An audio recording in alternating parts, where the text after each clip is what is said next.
My brothers and sisters in Christ, on this Saturday of the 21st week in Ordinary Time, our weekday lectionary comes to one of its transition points, and that is today is the last day that we hear from the Gospel of Matthew. For the final weeks of Ordinary Time, we'll transition to the daily reading through the Gospel of Luke. And in each of the Gospels, in Ordinary Time and the daily readings, we hear only from the beginning of Jesus' public ministry up until right before the beginning of his passion. And so the events of Jesus' nativity and youth, as well as the events of Holy Week, of his passion, death, and resurrection are reserved for the heightened seasons, Advent and Christmas, Lent, and Easter. And so Ordinary Time, we focus on his public ministry. So before we transition to the beginning of the Gospel of Luke, or at least chapter 4, where his public ministry picks up, we'll do that on Monday. Today we hear one last time from the Gospel of Matthew in chapter 25, stopping right before the famous passage of the final judgment, and then before the beginning of his passion. So what is it that we hear in today's Gospel from Matthew 25? The parable of the talents.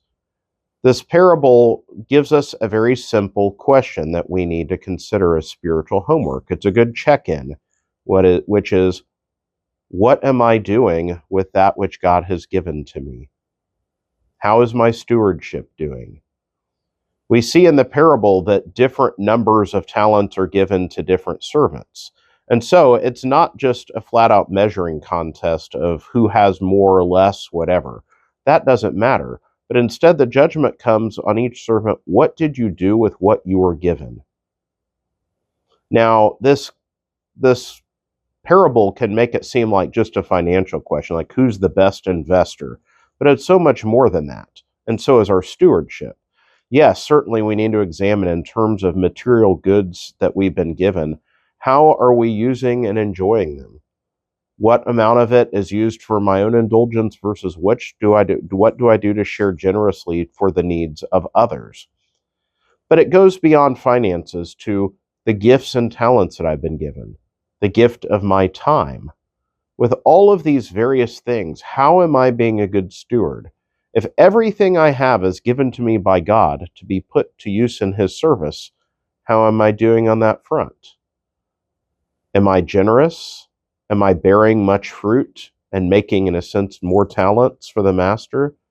Or am I burying my gifts in the ground so that they no good for anyone? Or am I hoarding them selfishly to myself in a life of self-indulgence? What am I doing with what God has given me? When I'm asked for an accounting of my stewardship, what answer will I be able to give? May God bless you all.